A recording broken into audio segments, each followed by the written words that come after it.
Dah boleh.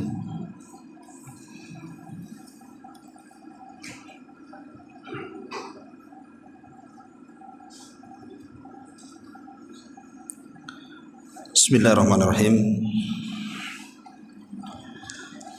Assalamualaikum warahmatullahi wabarakatuh. Waalaikumsalam warahmatullahi. Alhamdulillah. Wassalatu wassalamu ala Rasulillah wa ala alihi wa sahbihi wa mawalah wa la hawla wa la quwata illa billahi wa ba'du. Alhamdulillah, segala puja dan puji hanya milik Allah subhanahu wa ta'ala. Salawat dan juga salam kita hadiahkan kepada Rasul kita Nabi besar Muhammad sallallahu alaihi wa ala alihi wasallam. Pembahasan di malam hari ini, kalau minggu yang lalu kita membahas tentang kenikmatan sorga, maka malam ini sebaliknya kita akan bicara soal kengerian dan juga dahsyatnya neraka.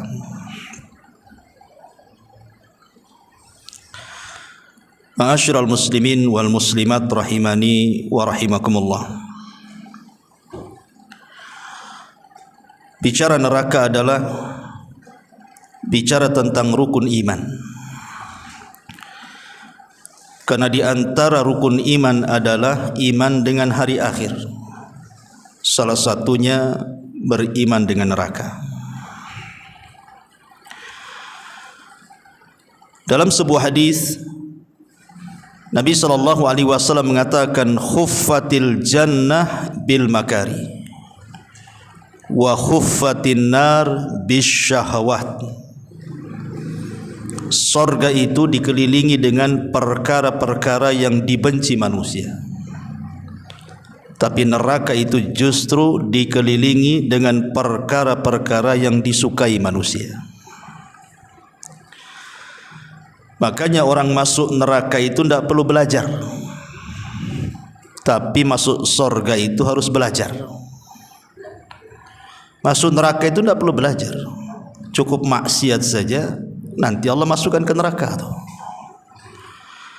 Makanya ada istilah ketika bicara sorga dan neraka itu, kalau sorga itu sifatnya darajat, kalau neraka itu sifatnya darokat. Apa darajat dan apa darokat? Kalau darajat itu artinya tangga ke atas, makin tinggi tangganya makin indah sorganya.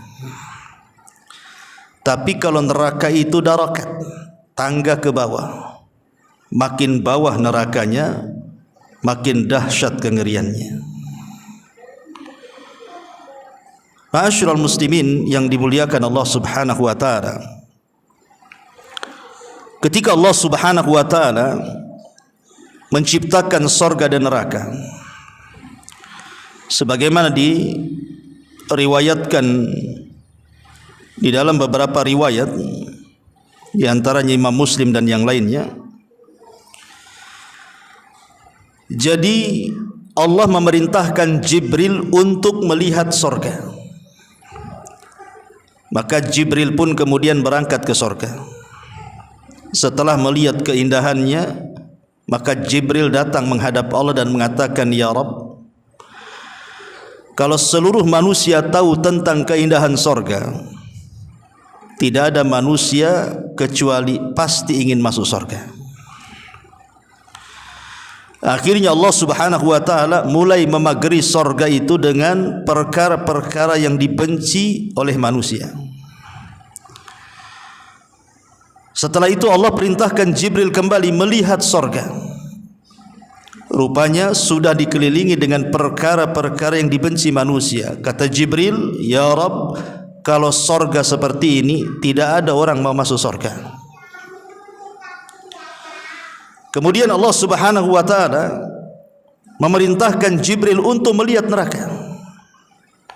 Setelah melihat kengeriannya, Jibril datang menghadap Allah dan mengatakan, "Ya Rabb, kalau neraka seperti itu, tidak ada orang yang mau masuk neraka karena ngerinya." Kemudian Allah Subhanahu wa taala memagari neraka dengan perkara-perkara yang disukai manusia, syahwat. Kemudian Allah katakan, sekarang kau lihat neraka itu. Maka Jibril kembali ke neraka, kemudian menghadap Allah dan mengatakan, "Ya Rabb, kalau neraka dipagari dengan perkara-perkara yang disukai manusia, maka manusia semua akan masuk neraka." Dari sini hadis ini, ma'asyiral muslimin yang dimuliakan Allah Subhanahu wa taala, seolah-olah mengajarkan kepada kita hampir sedikit orang yang selamat dari neraka. Karena neraka sudah dikelilingi oleh Allah dengan perkara-perkara syahwat. Dan sedikit sekali orang masuk sorga, karena sorga sudah dikelilingi dengan perkara-perkara yang tidak disukai manusia. Dan kenyataannya memang demikian. Kita lihat di dunia ini, sudah jelas-jelas bahwa jalan menuju sorga itu diantaranya melaksanakan sholat 5 waktu.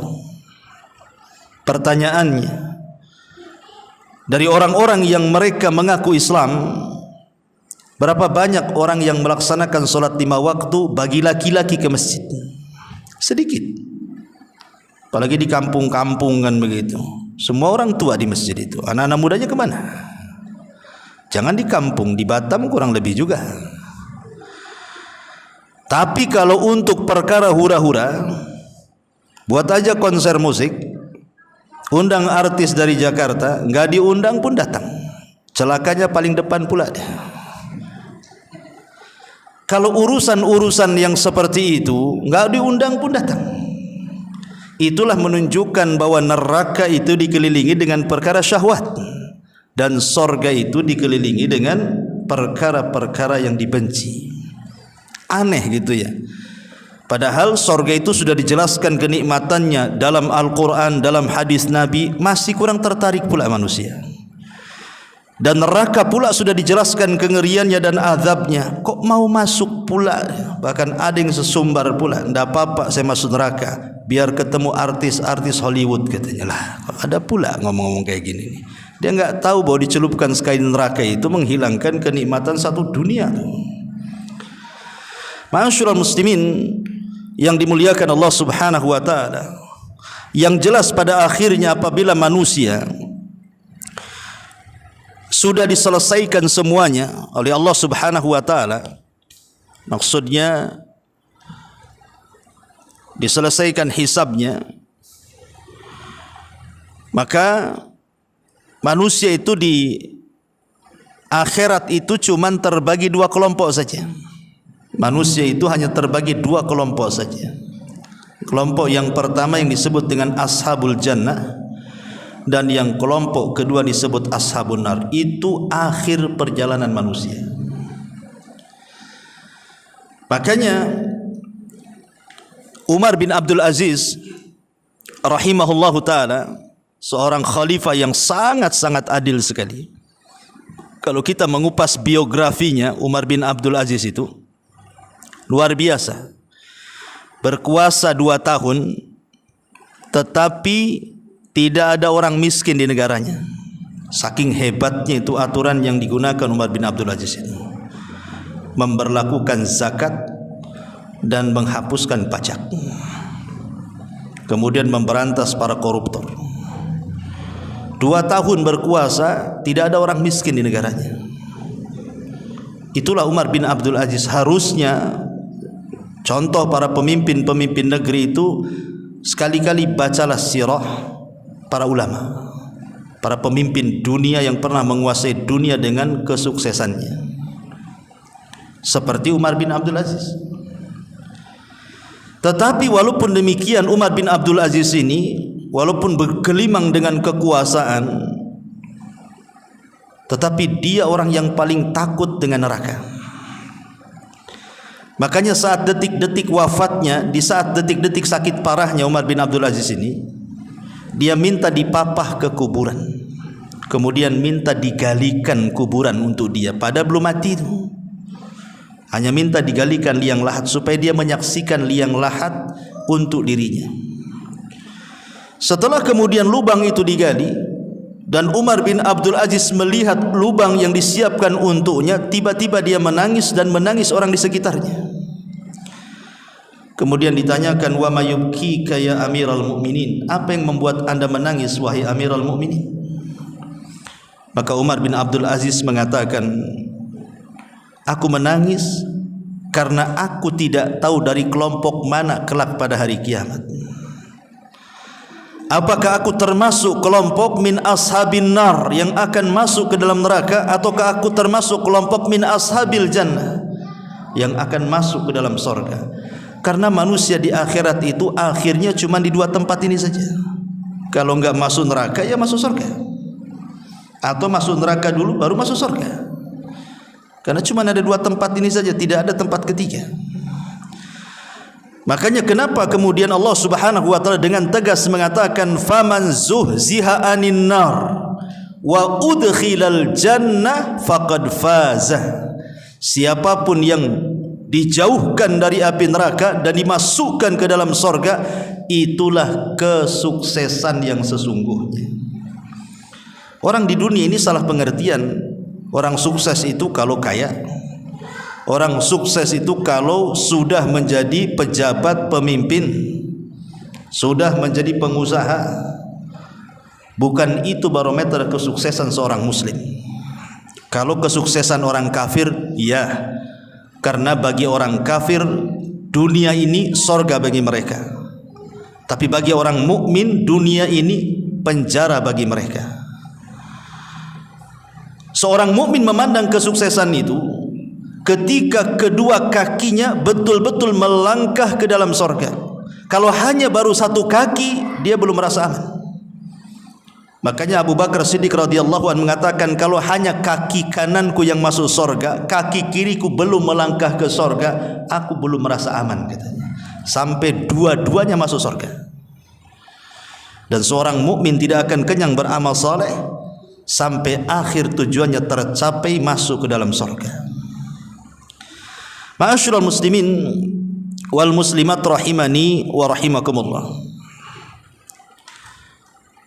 Neraka ini satu dari makhluk Allah Subhanahu wa taala yang tidak akan dihancurkan saat kiamat. Dan Allah takdirkan neraka dan surga itu dikekalkan. Kalau ada yang mengatakan kalau seandainya neraka dan surga itu dikekalkan, berarti surga dan neraka itu akan menjadi tandingan Allah. Karena Allah itu kekal, apa bedanya? Allah kekal, neraka kekal, surga kekal, berarti setara kekekalannya? Tidak. Kita bantah bahwa surga dan neraka itu kekal karena Allah yang berkehendak akan keduanya kekal. Dan surga dan neraka itu sebelumnya tidak ada, kemudian Allah adakan. Setelah Allah ciptakan, kemudian Allah takdirkan, dikekalkan. Jadi surga dan neraka itu mereka tergantung kekekalannya dengan kekekalan Allah Subhanahu wa taala. Tapi Allah Subhanahu wa taala tidak pernah didahului dengan ketidakadaan. Surga itu bukan menentukan kekekalan Allah, tidak. Allah yang menentukan kekekalan surga dan neraka. Jadi beda. Dari sini kita tahu bahwa Allah sudah mentakdirkan surga itu kekal.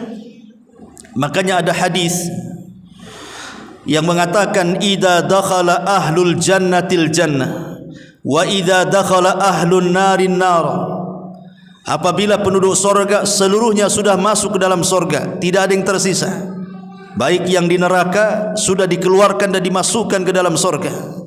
Dan apabila penduduk neraka sudah menghuni neraka, ji'a bil mauti ala suratil kabsi, maka kematian akan didatangkan di antara surga dan neraka dalam bentuk kambing gibas, kambing wol. Kemudian disembelih di antara surga dan neraka. Artinya kematian dimatikan oleh Allah Azza wa Jalla. Kalau kematian mati, berarti tidak ada kematian lagi. Dari situ Allah Subhanahu wa taala memerintahkan penyeru untuk datang ke dalam sorga dan neraka dan mengatakan, ya ahlal jannah khuludun la mautalakum. Penduduk sorga, kematian sudah mati, kalian akan kekal selamanya. Wa ya ahlan nar khuludun la mautalakum. Begitu juga kalian penduduk neraka akan kekal selamanya dan engkau akan tinggal di situ. Ma'asyiral muslimin yang dimuliakan Allah Subhanahu wa taala, neraka ini memiliki leher, memiliki kedua mata, memiliki kedua telinga, dan memiliki satu lisan yang bicara. Disebutkan dalam hadis, Nabi SAW mengatakan, takhruju unuqun minan nari yaumal qiyamah. Nanti pada hari kiamat leher neraka itu akan keluar. Jadi manusia-manusia yang ada di padang mahsyar itu, mereka akan menyaksikan leher neraka itu keluar mendekat mereka, siap untuk mencaplok satu persatu yang berhak diambilnya. Kemudian kata Nabi SAW, laha ainani tubsiran. Dan dalam leher neraka itu terdapat dua mata yang akan memandang tajam kepada siapa yang akan diambilnya. Wa udhunani tasma'an, dan memiliki dua telinga yang akan mendengar. Wa lisan yantik, dan memiliki lisan yang akan bicara. Thumma yaqul, kemudian neraka akan bicara, inni wukiltu bisalathin, aku diserahi oleh Allah untuk mengambil 3 kelompok. Aku disuruh oleh Allah untuk menyambar 3 kelompok. Bikulli jabbarin anid, yang pertama orang-orang yang sombong. Wa bikulli man da'ama Allahi ilahan akhar, dan orang-orang yang menyekutukan Allah Subhanahu wa taala dengan yang lainnya. Wabil musawwirin, dan para penggambar, pelukis yang menggambar dan melukis makhluk-makhluk yang bernyawa. Hati-hati jadi profesi pelukis ini, masuk dalam hadis ini. Kalau melukis pohon kelapa ya tidak apa-apa, melukis gunung, pantai, nggak ada masalah.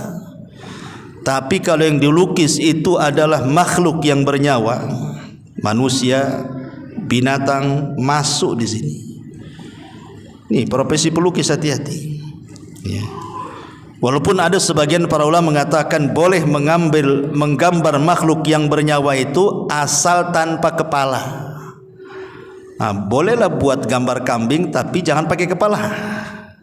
Kasih aja kepalanya kelapa gitu kan, tapi nggak cantik juga kan itu.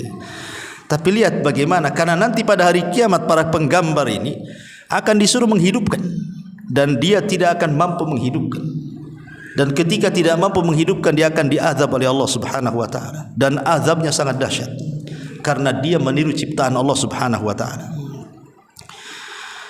Ma'asyiral muslimin yang dimuliakan Allah Azza wa Jalla, apabila orang masuk neraka dan api neraka itu sudah dinyalakan, ketika api neraka sudah dinyalakan maka tidak akan dipadamkan selamanya. Kalau api neraka sudah dinyalakan Allah, maka tidak akan padam selamanya. Yang ada makin besar makin besar. Allah mengatakan, wa idal jahimu syu'irat, apabila neraka jahim itu dinyalakan oleh Allah Azza wa Jalla. Dan dalam ayat yang lain, kami tambah apinya. Inilah perbedaan sorga dengan neraka. Jadi neraka itu semakin hari semakin ganas, semakin dahsyat, semakin panas, semakin berkobar apinya. Tapi kalau sorga semakin hari semakin nikmat, semakin nikmat, semakin nikmat, dan bertambah kenikmatannya. Makanya orang-orang yang masuk neraka itu mereka tersiksa luar biasa, sehingga sebagian mereka itu kalau seandainya punya tebusan asal mereka keluar dari neraka, mereka akan menebus, walaupun mereka tebus dengan keluarga mereka di dunia. Ikhwan, kalau seandainya ada anak kita tersandung kasus, narkoba, kriminal, masuk penjara. Kadang-kadang kita orang tua ini kasihan. Terkadang ngutang-ngutang pun ngutang-ngutang lah, yang penting anak keluar dari penjara. Saking sayangnya. Di dunia kita tebus anak kita, tapi di akhirat terbalik, anak kita jadi tebusan. Saya bayangkan, di dunia kalau istri kita, keluarga kita tersandung kasus, pasti kita akan berusaha untuk mencari tebusan, cari lawyer supaya dia bebas. Tapi di akhirat terbalik pula. Kalau bisa saya keluar di neraka, anak saya yang masuk, istri saya yang masuk, suami saya yang masuk, keluarga saya yang masuk, asal dia yang keluar. Seperti itu dahsyatnya. Makanya Allah Subhanahu wa taala menyebutkan dalam surah Al-Ma'arij, apa kata Allah Subhanahu wa taala? Yawaddul mujrimu law yaftadi min adzabi yawma idzin bibani wa sahibatihi wa akhi wa fasilatihi allati tuwi wa man fil ardi jami'an thumma yunji. Apa kata Allah? Orang-orang yang mujrim, orang-orang yang berdosa itu, mereka berangan-angan, bercita-cita kalau mereka ingin keluar dari neraka dengan cara menebus dengan anaknya, menebus dengan pasangannya, menebus dengan saudaranya, menebus dengan unta-untanya, bahkan dengan seluruh kekayaannya yang ia miliki. Satu dunia kalau dia punya, maka akan jadi tebusan. Yang penting dia selamat. Lihat, ya, dahsyatnya seperti itu juga. Makanya Allah Subhanahu wa taala mengatakan dalam surah Fatir ayat 37, wa hum yastarikhuna fiha rabbana akhrijna na'mal salihan ghairal ladzi kunna na'mal. Maka Allah jawab, awalam nu'ammirkum ma yatadzakkaru fihi man tadzakkar wa ja'akumun nadhir fadzuqu fama lidh-dhalimin min nasir. Apa kata Allah? Dan mereka berteriak-teriak di neraka, saking tersiksanya mereka berteriak-teriak, menjerit-jerit di neraka. Dan mereka memanggil-manggil Allah dan mengatakan, Rabbana ya Rabb kami, akhrijna, keluarkan kami dari neraka, karena tidak tahan, minta dikeluarkan. Mulai mereka berjanji kepada Allah, kalau kami dikeluarkan dari neraka, ya Allah, na'mal salihan, kami janji kami akan beramal soleh katanya. Yang dulu di dunia kami lalai, kami janji kalau engkau keluarkan kami dari neraka, kami akan baik di dunia. Apa jawaban Allah? Awalam nu'ammirkum, kenapa kau ngomong sekarang? Di dunia aku sudah kasih umur panjang kepada kamu, bahkan sudah datang peringatanku kepada kalian. Wa ja'akumun nadhir. Kemana saja di dunia seolah-olah ingin mengatakan, loh dulu aku kasih umur panjang loh kepada kamu. Ada yang mengatakan ahli tafsir, maksudnya awalam nu'ammirkum ini maksudnya diisyaratkan kepada orang-orang yang usianya 60 tahun. Walaupun ada yang mengatakan 40 tahun. Jadi ini ayat ini peringatan kepada anda yang usianya sudah 40 tahun. Dan lebih dahsyat lagi peringatan ini kepada anda yang usianya 60 tahun. Seolah-olah Allah mengatakan, lah di dunia aku loh kasih usia sampai 40 tahun, sampai 60 tahun. Kemanakan usia itu, gitu maksudnya. Kenapa kemudian di usia 40 tahun atau dia sudah 60 tahun? Karena biasanya usia 40 tahun itu hampir secara keseluruhan nikmat Allah itu sudah kita terima. Rata-rata usia 40 tahun ke atas itu rata-rata sudah berkeluarga. Itu nikmat. Rata-rata sudah punya anak. Rata-rata sudah punya tempat tinggal. Rata-rata sudah punya pekerjaan. Rata-rata akalnya sudah bijaksana. Ya. Artinya kan sebagian besar nikmat Allah sudah dikasih itu. Umur 40 tahun atau 60 tahun ke atas itu. Makanya Allah senggol di sini loh. Di dunia loh aku kasih 40 60 tahun, kemana umur itu? Makanya Allah Subhanahu wa taala akhiri ayatnya, fadzuqu famalidz zalimin min nasir. Sekarang rasakan oleh kalian azab kami, dan tidak ada bagi orang-orang zalim itu sebagai penolong. Bahkan sebagian penduduk neraka itu mereka berteriak-teriak kepada siapa? Malaikat Malik, penjaga neraka. Kalau malaikat Ridwan, penjaga sorga. Allah mengatakan dalam Al-Quran itu, mereka berteriak-teriak kepada malaikat Malik dan mengatakan, wanadau ya Malik, katanya, liyaqdi alaina rabbuk, katanya.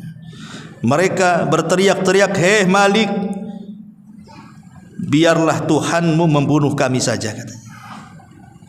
Mereka lebih baik mati daripada hidup. Apa kata penduduk neraka? Wahai Malik, bilang sama Tuhan, sudah bunuh kami saja, matikan kami saja, tidak perlu hidup lagi kami di sini. Tapi malaikat Malik diam saja. Mereka berteriak-teriak, ada mengatakan 40 tahun mereka berteriak seperti itu. Ada yang mengatakan 100 tahun mereka berteriak seperti itu. Tapi Malik diam saja. Setelah 40 tahun lamanya mereka berteriak-teriak, baru malaikat Malik menjawab, qala innakum makithun. Oh tidak, kalian akan tetap hidup dan tinggal di sini, katanya. Nauzubillah, ya. Ma'asyiral muslimin wal muslimat rahimani wa rahimakumullah, lihat bagaimana kondisi penduduk neraka itu luar biasa. Jangan dibayangkan seperti apa dahsyatnya neraka. Sama jangan dibayangkan seperti apa nikmatnya sorga. Ketika Nabi SAW mengatakan, a'dadtu li ibadis salihin ma la ainun ra'at wa la udhunun sami'at wa la khatara ala qalbi bashar. Aku peruntukkan sorga itu untuk hamba-hambaku yang saleh. Kenikmatannya tidak pernah dilihat mata, didengar telinga, terlintas pun tidak. Neraka pun seperti itu. Dahsyatnya tidak pernah dilihat mata, dahsyatnya tidak pernah terdengar telinga, bahkan terlintas pun tidak bisa kita bayangkan dahsyatnya neraka. Dahsyat sekali neraka itu. Ma'asyiral muslimin yang dimuliakan Allah Subhanahu wa taala. Apalagi kalau lihat kita menghitung satu hari di neraka dengan hitungan waktu di dunia, itu lebih mengerikan lagi. Allah Subhanahu wa taala mengatakan dalam Al-Qur'an, inna yauman inda rabbika ka alfi sanatin mimma ta'uddun. Satu hari kehidupan akhirat bila dibandingkan kehidupan dunia itu sama dengan 1000 tahun.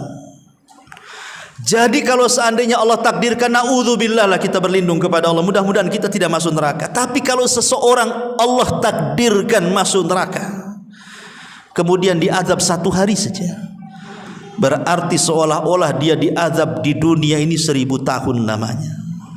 Satu hari diazab di neraka sama dengan 1000 tahun diazab di dunia. Itulah dahsyatnya, ya.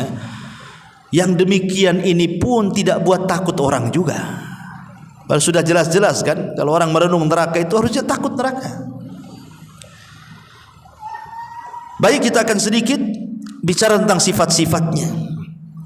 Seperti apa sifat-sifat neraka itu, biar kita lebih bisa mendalami seperti apa neraka itu.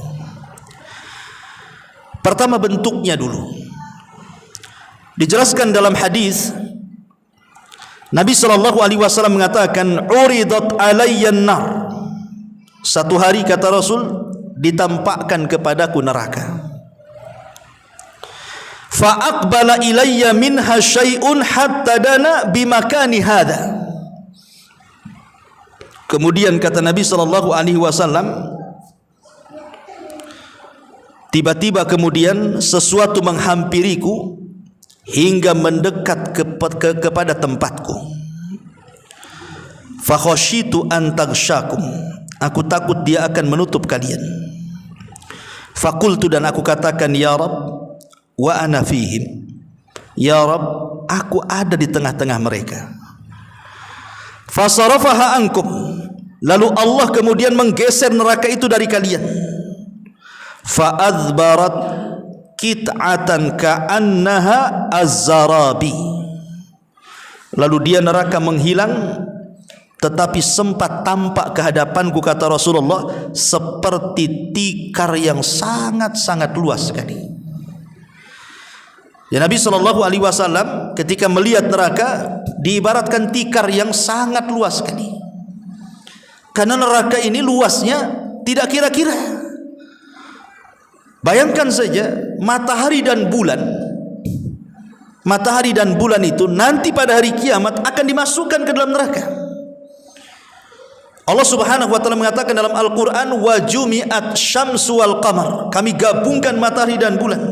Kemudian Nabi SAW mengatakan, maka kami akan pendamkan matahari dan bulan itu ke dalam jahanam. Bumi kalau dibandingkan dengan matahari ribuan kali lipat besarnya matahari itu dimasukkan ke dalam neraka. Berarti kan nerakanya besar sekali. Kalau ada orang bertanya, lah apa salahnya matahari? Apa salahnya bulan? Kenapa kemudian kedua makhluk itu dimasukkan ke dalam jahanam? Apakah matahari bermaksiat kepada Allah? Apakah bulan bermaksiat kepada Allah kemudian dimasukkan ke dalam neraka? Bukan itu tujuan Allah. Matahari itu tidak pernah bermaksiat kepada Allah. Begitu juga bulan. Yang bermaksiat kepada Allah itu hanya jin dan manusia saja. Lalu kenapa keduanya dimasukkan ke dalam jahanam oleh Allah? Allah ingin membantah kepada penduduk neraka.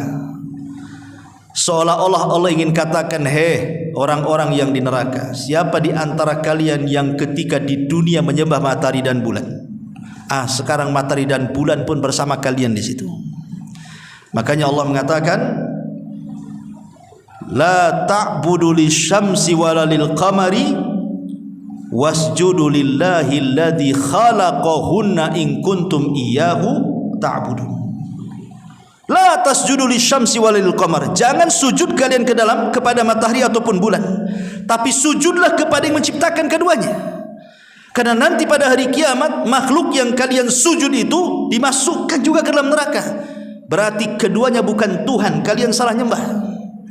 Jadi Allah hanya ingin membantah para penyembah matahari dan bulan.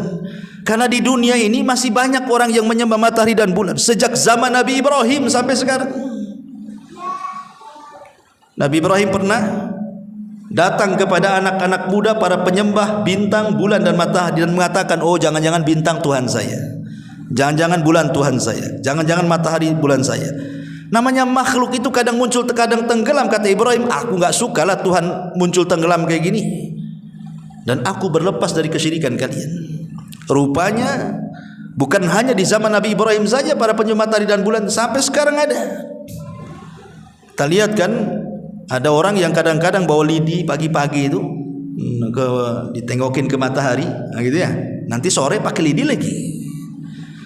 Mereka menyembah ketika terbit matahari dan ketika tenggelamnya. Makanya di situ kata Rasul, jangan sholat.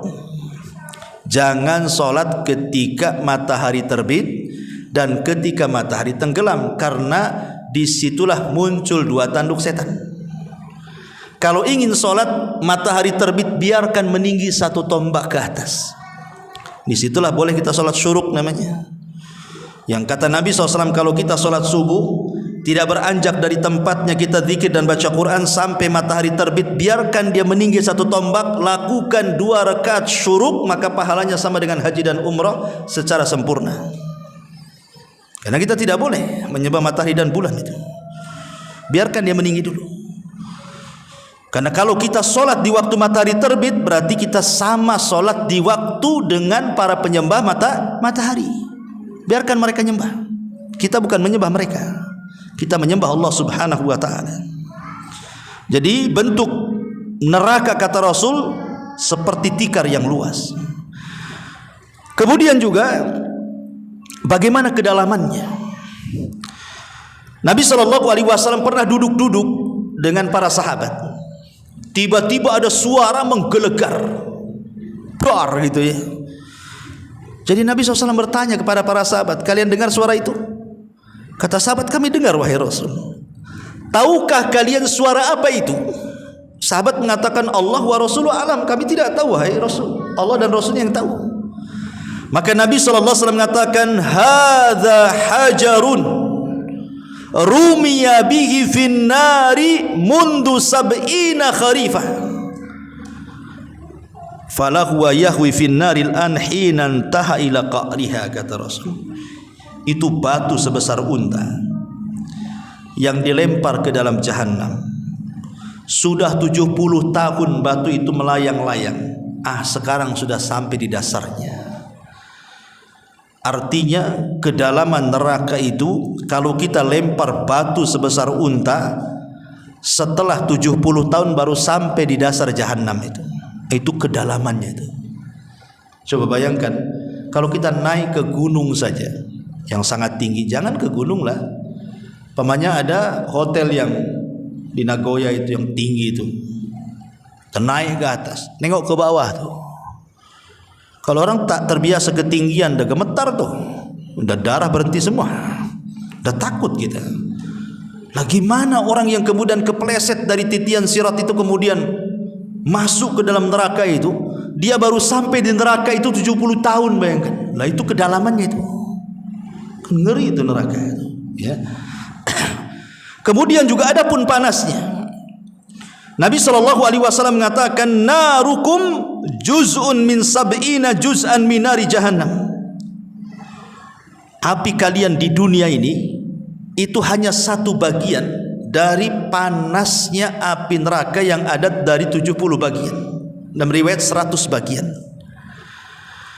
Jadi api di dunia itu hanya satu bagian dari 70 bagian. Dalam riwayat 100 bagian. Yang satu bagian saja, lihat, bisa membakar loh. Api di dunia saja yang sekarang kita saksikan, kalau ada kebakaran itu, mendekat aja kita tidak mau. Kadang-kadang mendekat padahal jauh jaraknya. Kalau ada angin itu hembusan panasnya luar biasa tuh. Jadi satu bagian saja yang Allah ambil dari neraka kemudian disimpan di dunia itu, kalau mau bakar dunia itu sudah cukup tuh. Gimana kalau seandainya yang satu bagian digabungkan menjadi 70 bagian atau dalam riwayat 100 bagian, panasnya seperti apa itu? Kan ngeri itu, ya. Makanya kemudian Rasul mengatakan api kalian itu hanya satu bagian dari 70 bagian api jahanam. Ini panasnya. Kemudian bagaimana naungannya? Di dunia kadang-kadang ada awan, dan itu bisa menghalangi cahaya matahari ke kepala kita kalau ada awan itu kan.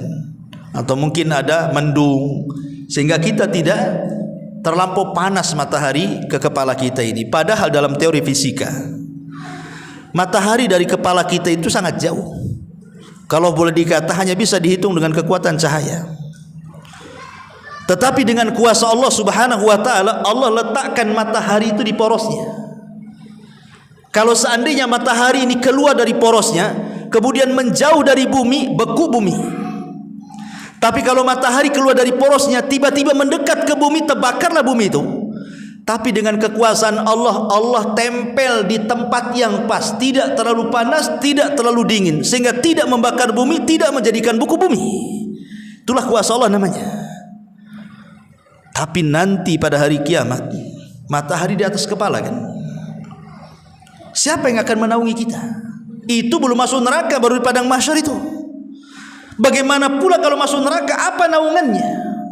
Maka Allah Subhanahu wa taala mengatakan dalam surah Al-Mursalat ayat 29 sampai 31. Allah mengatakan intaliqu ila ma kuntum bihi tukadzibun. Intaliqu ila dhillin dhi thalathi syu'ab la dhalilin wa la yughni minal lahab innaha tarmi bisyararin kal kausar ka'annahu jimalatun sifar. Dikatakan kepada mereka orang-orang yang berhak masuk neraka itu, pergilah kalian kepada azab Allah Subhanahu wa taala. Wahai para pendusta-pendusta, pergilah kalian akan mendapatkan naungan yang mempunyai 3 cabang, yang tidak melindungi dan tidak pula menolak nyalanya api. Sesungguhnya neraka itu melontarkan bunga-bunga api besar dan setinggi istana, seolah-olah ia iring-iringan unta yang kuning, kata Allah. Lihat. Jadi sudah tidak ada naungan, di atas itu api gitu ya. Kalau saya boleh analogikan seperti ini ibu bapak ya. Ibu saya kurung di gubuk ya. Gubuknya ini tidak terlalu tinggi, mungkin 2 meter lah tingginya. Tidak ada plafon, hanya pakai seng saja. Kemudian matahari lagi terik-teriknya tuh, sehingga menyengat seng itu. Kita aja dalam gubuk itu pengen keluar tuh, kayak di sauna aja jadinya kan. Itu logika sederhana tuh. Itu belum pakai api, baru panasnya seng saja kita udah nggak tahan tuh.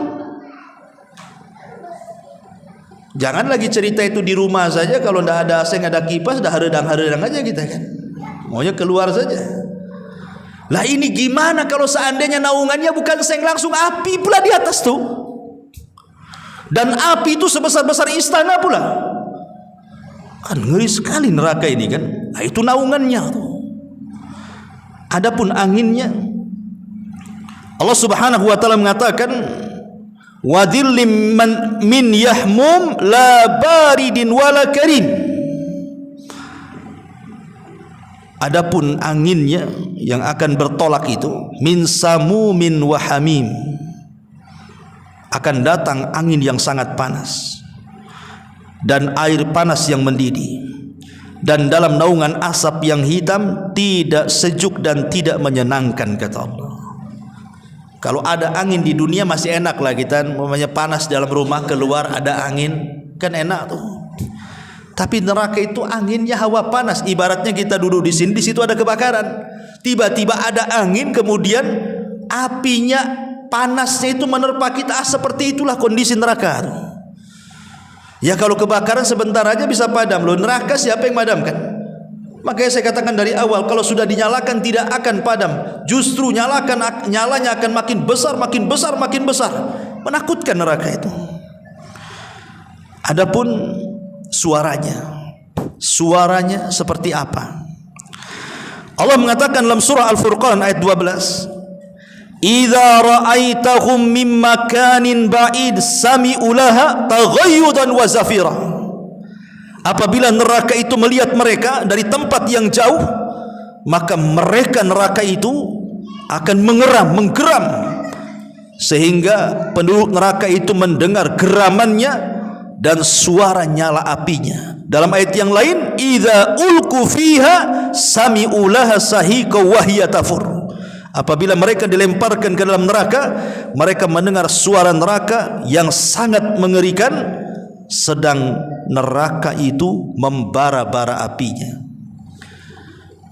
Kadang kita lagi duduk saja, ibu bapak yang dimuliakan, ada suara geluduk, kalau bahasa Sunda, bahasa apa ya geluduk gitu ya, petir lah kan gitu ya, suara petir besar sekali sampai kaca gemetaran. Kadang-kadang kita aja ketakutan tuh, baru suara geluduk tuh udah gemetar kita rasanya. Lah ini suara neraka, coba bayangkan, apa enggak gemetar orang-orang di dalamnya itu? Itulah kengeriannya. Adapun khazanatuha, para penjaganya, Allah Subhanahu wa taala mengatakan, "Alaiha malaikatun ghiladun shidadun la ya'sunallah ma amarahum wa yaf'aluna ma yu'marun." Penjaga-penjaga neraka adalah malaikat-malaikat yang sangat kasar lagi sangat keras sekali. Kita saja ada tetangga yang kasar itu kita tidak suka. Ada satu tetangga aja kasar mulutnya sama kita, apalagi sampai mencela, mencaci maki, rasanya kita mau pindah dari situ. Hari-hari kita dimaki-maki malaikat, coba yang di neraka itu. Gimana rasanya? Itu bukan hanya siksa badan, sak batin-batin kena tuh, mental kena. Adapun pintu-pintunya, Allah mengatakan laha sab'atu abwabin likulli babim minhum juz'um maksum. Dan neraka itu memiliki 7 pintu. Saya sudah katakan kemarin waktu cerita surga, berapa pintu surga? 8. Berapa pintu neraka? 7. Kenapa pintu surga dilebihkan? Harusnya samakan aja lah, pintu neraka 7, surga 7. Ini pula surga dilebihkan 1, pula 8. Rupanya ada hikmah di situ. Kenapa pintu surga 8? Kenapa pintu neraka 7? Allah ingin menunjukkan kepada hambanya bahwa rahmat Allah itu lebih luas dibandingkan murkanya. Allah itu lebih luas kasih sayangnya kepada kita dibandingkan kemarahannya. Maunya Allah itu kita masuk surga semuanya, tapi kita pula yang memilih neraka. Tetapi ingat bahwa orang masuk neraka itu bukan karena kezaliman Allah. Orang masuk neraka itu karena keadilannya. Tapi orang masuk surga bukan karena keadilan Allah, tapi orang masuk surga itu karena rahmat Allah. Itulah bedanya. Jadi kalau orang masuk surga karena rahmat, orang masuk neraka karena keadilan. Apa maksudnya? Dan apa bedanya rahmat dengan keadilan? Orang masuk surga karena rahmat itu karena kalau seandainya kita mau membeli surga tidak akan kebeli. Bagaimana caranya untuk membeli surga? Dengan pahala yang kita kumpulkan dari bayi sampai kita mati nggak akan kebeli. Surga itu nggak akan kebeli. Bagaimana akan kebeli? Modal kita cuma 60 tahun dapat pahala, kemudian kita masuk surga selamanya pula dinikmatkan di situ. Kan nggak imbang namanya, nggak banding.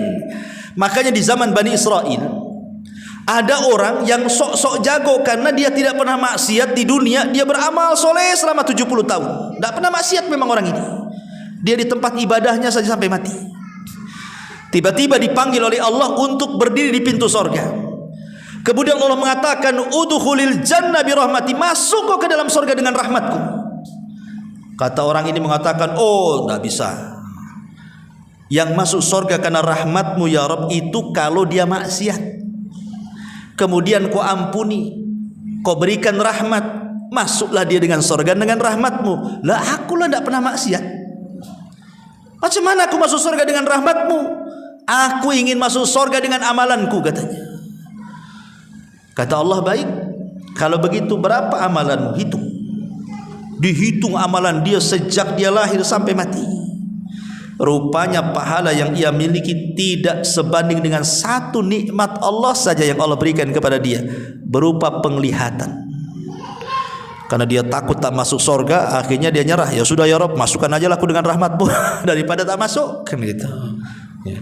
Tapi kalau orang masuk neraka karena keadilan, Allah tidak zalim, karena Allah sudah memberikan mata, memberikan telinga, memberikan pikiran, otak, hati. Kemudian Allah kasih dua jalan di dunia ini, wahadainahun najdain. Kami kasih jalan ini loh, jalan ke surga, dan kami sudah jelaskan begini caranya. Ini jalan ke neraka dan kami sudah jelaskan jangan sampai ke sana. Kita pula milih ke sana. Masa Allah yang disalahkan? Ya salah kamulah, kamu yang memilih neraka. Tetapi Allah itu maha adil.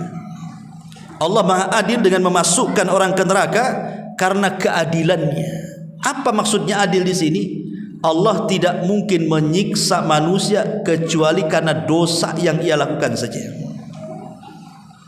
Dia kau disiksa karena kau berbuat dosa. Kalau kamu berbuat baik kau masuk surga, itulah adil namanya. Sekarang kalau ada yang mengatakan, Ustaz, bagaimana kok Allah masukkan ke dalam surga adil? Buktinya orang kafir, anggaplah orang kafir itu usianya 20 tahun, kemudian mati di atas kekafiran, kemudian dia masuk neraka, dikekalkan di dalamnya. Macam mana adilnya tuh? Dia kafirnya cuman, makanya balik, anggaplah 15 tahun laki-laki balik, mati di usia 20 tahun, berarti kekafirannya hanya 5 tahun saja kan? Kemudian dia mati, masuk neraka, dikekalkan pula di neraka. Mana adilnya? Harusnya kalau dia melakukan kekufuran 5 tahun, ya 5 tahun aja di neraka, kan begitu, sesuai dosanya. Kalau ada orang yang ngomong begitu, gimana jawabannya tuh? Kita jawab, Allah subhanahu wa ta'ala zat yang maha mengetahui yang telah, yang sedang, dan yang akan datang. Bahkan Allah mengetahui sesuatu yang mustahil terjadi. Kalau terjadi Allah tahu. Apa maksudnya nih? Paham gak nih? Allah maha mengetahui kepada sesuatu yang mustahil terjadi. Kalau terjadi Allah tahu. Orang kafir masuk neraka. Kemudian orang kafir ini kalau dikeluarkan dari neraka, dikembalikan ke dunia, mustahil atau mungkin? Mustahil. Dunianya sudah hancur. Tapi okelah, dunia Allah bentuk lagi. Orang kafir yang sudah masuk neraka, aku angkat kau, aku balikan ke dunia. Itu namanya sesuatu yang mustahil terjadi. Kalau terjadi, kita anggap angan-angan aja kalau terjadi. Ya, okelah, kita bentuk lagi dunia. Kami angkat kau dari neraka, letakkan lagi di dunia. Apa kata Allah? Lau adu dalam Al-Quran itu, seandainya mereka dikembalikan ke dunia, lau adu la ruddu, tentu mereka akan kembali kepada kekufuran mereka. Lau adu la ruddu, kalau mereka kembali pasti kufur lagi, dan Allah tahu itu. Allah yang mengatakan lau adu la ruddu limanuhu anhu, kalau mereka dikembalikan ke dunia pasti kufur lagi. Jadi apa gunanya dikembalikan ke dunia kalau kufur lagi? Ya sudahlah, kau kekal aja di neraka, gitu maksudnya. Karena orang-orang kafir itu memang begitu wataknya. Makanya kenapa kemudian orang-orang kafir dikekalkan neraka? Sebab kalau mereka dikembalikan ke dunia juga pasti kafir lagi. Itu maksudnya. Disinilah keadilan Allah Subhanahu wa taala. Ma'asyiral muslimin yang dimuliakan Allah Subhanahu wa taala. Dan kalau kita lihat, azab di neraka itu juga sama dengan kenikmatan di sorga, bertingkat-tingkat sesuai dengan amalannya. Kalau neraka sesuai dengan maksiatnya. Dan Allah Subhanahu wa taala katakan, jahannam yaslaunaha fabi'sal mihad, yaitu neraka jahanam yang mereka masuk ke dalamnya amat sangat buruklah jahanam itu sebagai tempat kembali. Kemudian Allah Subhanahu wa taala mengatakan, hadza falyadzuquhu hamimun wa ghassaq, inilah azab neraka, biarlah mereka merasakannya. Minum mereka dari air yang sangat panas dan air yang sangat dingin sekali dan bisa mematikan. Wa akharuna min syaklati azwaj, Allah mengatakan wa akharu min syaklihi ajwajun, dan berbagai macam azab yang lainnya yang serupa dengan itu. Maknanya neraka itu bertingkat-tingkat sebagaimana dosa yang kita lakukan di dunia. Makanya ada istilah neraka yang paling bawah itu siapa penghuninya? Orang-orang munafik. Jadi orang munafik itu nerakanya paling bawah sekali. Kenapa orang munafik kok paling bawah? Kenapa enggak orang kafir? Karena orang munafik itu mereka kafir tidak, mukmin tidak. Mereka membohongi orang kafir, membohongi pula orang mukmin. Dibilang kafir dia mukmin, dibilang mukmin dia kafir. Itulah munafik. Mudzabdzabina baina dzalik, tidak ke sini tidak ke sana. Merugikan dua-duanya. Mereka merugikan orang kafir, merugikan orang yang beriman. Kalau orang kafir kan jelas, kafir jelas. Munafik pula tak jelas. Makanya diletakkan di intip neraka paling dalam. Allah mengatakan, innal munafiqina fi darkil asfali minan nar. Orang munafik itu diletakkan di intip neraka yang paling dalam. Maksud munafik di sini maksudnya munafik keyakinan, bukan munafik amal. Apa bedanya munafik keyakinan dengan munafik amal itu? Kalau munafik amal, ngomong suka dusta, berjanji suka khianat, kalau bertengkar ingin menang sendiri, itu namanya munafik amal. Hatinya tetap beriman kan, tapi kalau ngomong suka dusta, itu disebut munafik amal. Ini bukan yang dimaksud ayat tadi. Orang munafik di dasar bukan itu. Tapi yang dimaksud munafik yang akan diletakkan di dasar itu adalah munafik keyakinan. Apa maknanya? Mereka masuk Islam dengan lisannya, keluar dari Islam dengan hatinya. Makanya munafik disebut munafik itu diambil dari kata nafak. Nafak itu bahasa Arab, bahasa kitanya gorong-gorong. Ya, gorong-gorong itu disebut nafak. Sebab kalau kita kasih air di sini, keluar dari sana. Nah, itulah gorong-gorong. Seolah-olah masuk Islam dari sini, keluar Islam dari sana. Gitulah munafik itu. Makanya disebut munafik karena diambil dari nafak. Ya. Masuk Islam dengan lisannya, zahirnya nampak Islam, hatinya benci dengan Islam. Jadi masuk Islam dengan lisannya, keluar dengan hatinya. Makanya definisi munafik itu menampakkan Islam dan menyembunyikan kekafiran. Mereka lah orang-orang yang disebut dengan orientalis namanya. Jadi orang-orang kafir pura-pura masuk Islam, kemudian belajar Quran, belajar sunnah, bukan untuk diamalkan, untuk menghancurkan Islam. Itulah munafik. Ya. Dan munafik di zaman Rasul itu susah dilihat, karena tidak bisa dibedakan mana sahabat, mana munafik. Tapi di zaman sekarang munafik terang-terangan di sini. Lihat di medsos itu orang yang menghina Allah, menghina Rasul, menghina Quran, menghina Allah dihinanya. Padahal dia Muslim pula. Lah Muslim kok menghina Allah? Muslim kok menghina Rasul? Muslim kok menginjak-injak Quran? Gimana ceritanya ini? Nampak sekarang ini mana munafik mana tidak. Ini yang pertama. Yang kedua, di atas munafik ada namanya murtad. Ingat murtad itu paling dalam tuh nerakanya. Dia di atasnya munafik. Kenapa kemudian orang murtad lebih parah dibandingkan orang kafir? Karena orang murtad itu tahu kebenaran tapi dia tinggalkan kebenaran. Dia sudah dapat hidayah Islam, pindah pula agama, kan kurang ajar namanya. Makanya diletakkan di atas munafik dia nerakanya. Baru di atas munafik itulah kafir orang-orang musyrik. Orang-orang musyrik, orang yang nyembah berhala, nyembah sapi, nyembah ular sendok, nyembah apalah gitu kan. Kan macam-macam tuh. Saya baca satu buku itu di India. Agama terbanyak di dunia itu di India. Sampai 1000 agama di India tuh. Kalau 1000 agama berarti kan 1000 Tuhan tuh. Di India itu macam-macam keyakinan tuh. Sampai ada yang nyembah gajah, nyembah sapi. Jadi kalau ada sapi masuk pasar makan kangkung itu jangan dilarang, itu Tuhan lagi makan kangkung. Di India tuh. Naudzubillah. Maaf sampai saya baca ini, maaf saja ini mungkin agak jorok. Sampai di India itu dibuatnya patung perempuan. Patung perempuan. Kemudian dipahatnya kemaluannya. Kemudian disembah pula atau kemaluannya. Naudzubillah. Saya baca tuh. Jadi saya baca lagi, kenapa alasannya itu? Mereka mengatakan karena dari situlah keluar orang-orang mulia, keluar para nabi katanya, keluar orang-orang soleh. Lah kita bisa bantah, dari situ juga Abu Jahal keluar, dari situ juga Fir'aun keluar, dari situ juga Namrud keluar kan. Naudzubillah, nggak masuk di akal. Makanya orang musyrik itu menghilangkan akal orang, nggak dipakai akalnya kan. Alhamdulillah kita tidak jadi musyrik itu, kita masih mukmin sehingga kita dapat hidayah Allah Azza wa Jalla, akal kita masih berfungsi itu. Lah baru di atasnya orang kafir asli. Orang kafir asli maksudnya apa? Yahudi dan Nasrani, itu kafir asli namanya. Baru di atasnya seorang ahli tauhid yang bermaksiat.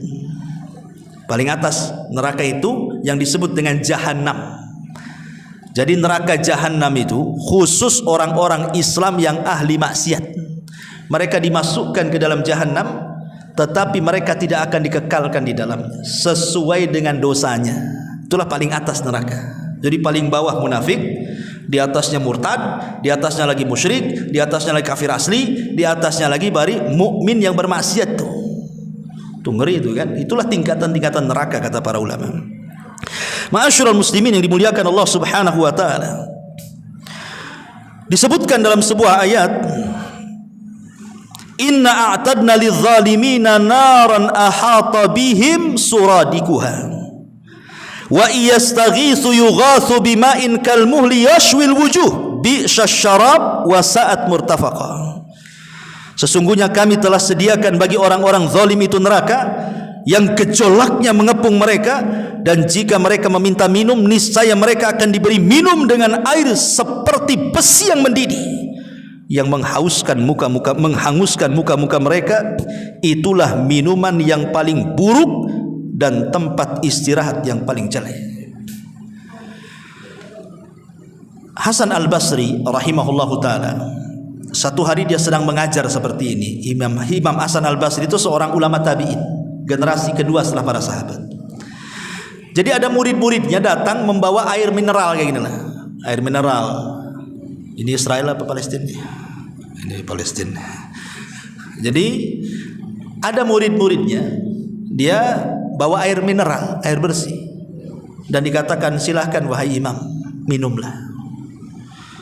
Jadi Imam Hasan Al-Basri memandang air itu, tiba-tiba menangis. Jadi muridnya merasa bersalah. Apa salah saya? Saya kan hanya ngasih minuman supaya guru saya minum air mineral, air putih. Kenapa pula dia menangis gara-gara melihat air gitu? Jadi ditanyakan kepada Imam Hasan Al-Basri itu, wa mayubkika ya imam, apa yang membuat anda menangis wahai imam? Masa gara-gara mandang air juga menangis katanya. Apa kata Imam Hasan Al-Basri? Dia mengatakan tadzakartu umniyata ahlin nar. Aku teringat dengan angan-angan dan cita-citanya penduduk neraka. Kemudian ditanya lagi, wa ma umniyatu ahlin nar ya imam, apalah cita-cita angan-angan penduduk neraka itu wahai imam? Maka Hasan Al-Basri membacakan satu ayat, wa nada ashabun nar ashabal jannah an afidu alaina minal ma au mimma razaqakumullah. Ketika penduduk neraka menyeru penduduk sorga, karena masing-masing ada jendela, jadi penduduk sorga bisa melihat penduduk neraka bisa melihat penduduk sorga.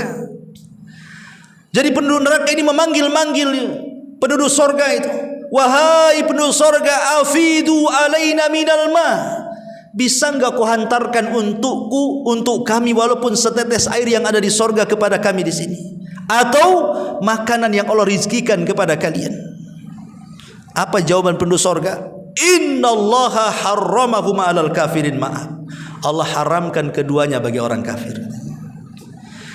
Jadi angan-angan penduduk neraka itu cuma dua, pengen dapat air bersih dan pengen dapat makanan yang layak. Karena minuman di neraka itu semua panas, membakar usus, dan semua makanan di sorga itu pohon zakum. Zakum ini buah berduri yang kalau dimakan itu sampai di sini keselak, kemudian menghancurkan tenggorokan. Itu makanya mereka meminta kepada surga, kasihlah. Masalahnya mereka itu tidak hidup tidak mati. Jadi mereka meminta, ya wahai penduduk surga, kasihlah air sedikit itu ataupun makanan yang dirizkikan Allah. Tapi penduduk surga mengatakan, innallaha harramahum alal kafirin. Oh maaf, Allah haramkan kepada kalian hai orang kafir.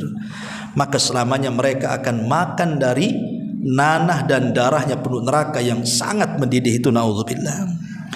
Ma'asyiral muslimin wal muslimat rahimani wa rahimakumullah. Adapun bentuk siksaannya dijelaskan dalam surah An-Nisa. Allah mengatakan, kullama nadijat juluduhum badalnahum juludan ghairaha liyadzuqul adzab. Setiap kulit mereka dihanguskan, kami ganti dengan kulit yang baru. Dihanguskan kembali, kami ganti dengan kulit yang baru supaya mereka merasakan azab. Satu hari Nabi SAW pernah bermimpi. Dalam mimpinya diapit dua malaikat, ya, kemudian dibawa ke ketinggian. Rupanya Rasul dibawa ke tempat pengazaban manusia, diperlihatkan azab kubur, ya. Lah salah satu yang dilihat Nabi SAW adalah seorang laki-laki yang diterlentangkan. Kemudian di sampingnya ada malaikat yang berdiri dan memegang batu. Kemudian batu itu dibenturkan di kepalanya sampai hancur. Dia pun menjerit sampai akhirnya kemudian entah mati entah apa, hilang suaranya. Tiba-tiba malaikat ini pergi hendak mengambil batu yang lainnya. Sebelum datang rupanya kepalanya sudah balik lagi. Kemudian dibenturkan lagi, hancur lagi. Kemudian cari batu lagi, kepalanya balik lagi. Naudzubillah, seperti itulah siksaannya. Itulah yang kemudian Allah gambarkan dalam surah An-Nisa. Jadi Nabi ngomong sama malaikat Jibril, "Mahadzan," katanya. Siksaannya orang ini kok sampai seperti ini dahsyatnya kan itu? Emang apa dosanya? Kata Nabi SAW, karena orang ini dia berdusta sampai dustanya melambung ke ufuk, katanya. Dalam riwayat, karena dia sengaja tidur di waktu datang sholat. Ada dua riwayat. Riwayat yang pertama mengatakan karena dia yakdzibu kadzbah hatta balagal ufuk, karena dia suka berdusta sampai melambung ke langit. Yang kedua, nama walam yusolli, sengaja dia tidur untuk meninggalkan sholat. Antara dua ini dosanya. Apa maknanya melambung, dusta melambung ke langit itu? Maksudnya apa? Ibu bapak yang dimuliakan Allah Azza wa Jalla, kalau zaman dulu belum ada handphone, seseorang mau menyebarkan hoax itu lama tersebarnya kan. Pamannya saya mau buat cerita dusta nih supaya orang satu kecamatan tahu. Lama, karena dari mulut ke mulut, dari kuping ke kuping kan. Mungkin tak sebulan 2 bulan baru nyebar kemana-mana. Sekarang cukup bawa handphone, tulis saja berita hoax di situ. Kemudian share, 1 menit aja udah kemana-mana tuh. Semua orang lihat, semua orang baca. Itulah namanya dusta sampai melambung ke ufuk tuh. Hadis ini memang zaman dulu susah untuk ditafsirkan. Apa maksudnya? Kok dusta sampai melambung ke kufur? Gimana maksudnya? Hari ini baru kita tahu apa makna hadis itu. Karena sekarang kalau kita berdusta, tinggal share aja di internet, bukan satu Indonesia, satu dunia tahu. Nah, itulah dosanya. Hati-hati, ini tahun politik masalahnya. Tahun politik ini tahun ngeri-ngeri sedap. Tahun penyebaran dosa jariah. Ya, ingat, sebaiknya hati-hati pegang handphone. Jaga jempol, jangan ngelek. Ngelek jempol ke atas atau jempol ke bawah sama aja. Apalagi copy paste share, hati-hati. Jangan gara-gara kita memilih satu paslon, kemudian ada orang yang mengkritik paslon yang lain, oh kita senang, oh mantap nih nyerang ini, kita sebar juga. Belum tentu yang nulis, yang ngomong itu benar. Yang namanya orang kalau untuk menjatuhkan orang itu biasanya mencari-cari kesalahan. Kadang-kadang yang tidak salah pun disalah-salahkan. Kita pula mengikuti alur. Mantap nih katanya. Nggak boleh kayak gitu. Kita ini akan dipertanggungjawabkan di hadapan Allah. Yauma nakhtimu ala afwahihim wa tukallimuna aydihim wa tashhadu arjuluhum bima kanu ya'malun. Nanti mulut kita dikunci oleh Allah. Yang ngomong apa? Tangan. Berarti tangan itu ngomongnya nulis tuh. Nulis. Kalau ngomong mulut kan suara. Kalau tangannya nulis. Nanti akan ngomong tuh tangan di hadapan Allah tuh. Nulis apa kok di dunia tuh? Nyebar apa kok di situ? Nyebar hoax atau benar di situ? Nyebar gibah atau namimah? Itu akan ditanya semuanya. Hati-hati tahun politik ini. Banyak istighfar tahun-tahun politik ini. Kita berdoa sajalah kepada Allah, mudah-mudahan kita dapat pemimpin yang bagus. Gitu saja. Ya. Kalaupun kita harus menyebar, memilih pemimpin, kita lihat mana yang menguntungkan agama kita, pilih tanpa harus menyebar hoax. Karena kekuasaan itu milik Allah.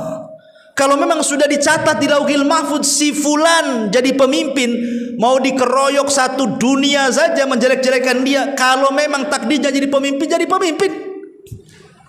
Kenapa heboh? Kepemimpinan itu milik Allah. Allah suka-suka meletakkan, Allah suka-suka mencabut. Serahkan kepada Allah Azza wa Jalla sambil berdoa dapat pemimpin yang bagus. Ma'asyiral muslimin wal muslimat rahimani wa rahimakumullah. Bahkan bukan hanya itu saja, bukan hanya penyiksaan fisik, bahkan penyiksaan batin luar biasa penuh neraka itu. Disebutkan di dalam Al-Qur'anul Karim, wa anzir yaumal hasrata id qudiyal amru, dan berilah mereka peringatan tentang hari penyesalan, yaitu ketika perkara telah diputuskan oleh Allah Azza wa Jalla. Jadi orang yang masuk neraka itu mereka sedih, nyesel, dan sedihnya itu terus tidak berhenti. Kalau di dunia ikhwan, kita sedih itu ada waktunya.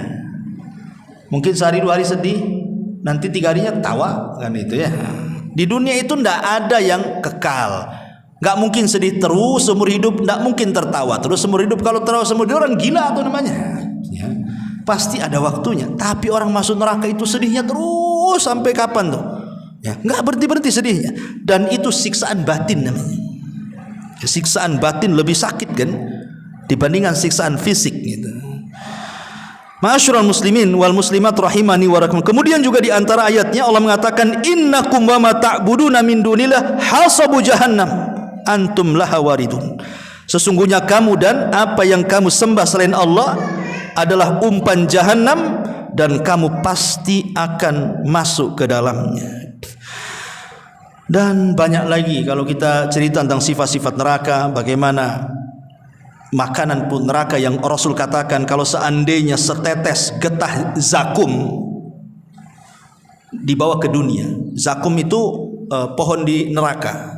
Dia akarnya di dasar jahanam, menjulang ke langit di neraka itu. Kemudian ada buahnya berduri. Itu ada getahnya. Kata Nabi SAW, lau anna qitratan minaz zakum, kalau getahnya zakum itu qatarat fi biharid dunya, diteteskan ke lautan yang ada di dunia, satu tetes getah zakum dibawa ke dunia, diteteskan di lautan. Apa yang terjadi? la afsadat ala ahli dunya ma'aishahum fa kaifa biman yakunu ta'amu. Kata Rasul, maka itu cukup menimbulkan kerusakan terhadap kehidupan penduduk dunia, macam mana orang yang memakannya. Satu tetes jagung saja rusak satu dunia. Macam mana yang memakannya, gitu maksudnya. Kan ngeri itu, ya, baru getahnya, gimana buahnya. Dari sini udah nggak kebayang siksa neraka. Ya, mudah-mudahan kita berdoa kepada Allah Subhanahu wa taala, Allah lindungi kita dari azab neraka. Makanya jangan bosan-bosan dalam salat kita sebelum salam meminta kepada Allah dari 4 perlindungan.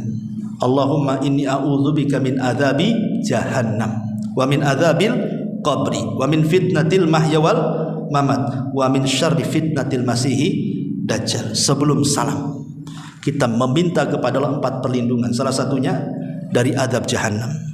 Karena orang kalau sudah masuk jahannam, jangan berangan-angan ingin masuk neraka. Orang bodoh berangan-angan ingin masuk neraka itu. Harusnya kita berangan-angan masuk surga. Kata Rasul, idza sa'altumullaha fas'alul firdaus. Kalau engkau minta surga, jangan minta yang lainnya. Karena itulah kebahagiaan yang hakiki. Sempat saja kita masuk neraka walaupun 1 hari, kita diadab 1000 tahun di dunia. Rasanya seperti apa? Kita masuk penjara saja nggak diapa-apain, cuma dikurung saja dah bosan. Tersiksa kita di situ. Cemana kalau sampai disiksa? Itu mungkin menyakitkan bagi kita. Nah, kita berdoa kepada Allah Subhanahu wa taala, Allahumma inni a'udzubika minan nar. Allahumma inni a'udzubika minan nar. Allahumma inni a'udzubika minan nar. Allahumma nas'alukal jannah wa ma qarraba ilaiha min qawli wa amal wa na'udzubika min sakhatika wan nar wa na'udzubika min sakhatika wan nar. Rabbana la tuzigh qulubana ba'da idh hadaitana wa hab lana min ladunka rahmatan innaka antal wahhab. Rabbana atina fid dunya hasanah wa fil akhirati hasanah wa qina adzaban nar. Allahumma nas'alukal huda wat tuqa wal afaf wal ghina. Allahumma rabbana hab lana min azwajina wa dhurriyyatina qurrata ayun waj'alna lil muttaqina imama waj'alna lil muttaqina imama. Subhanakallahumma bihamdika asyhadu an la ilaha illa anta astaghfiruka wa atubu ilaik. Allahu ta'ala alam. Assalamualaikum warahmatullahi wabarakatuh.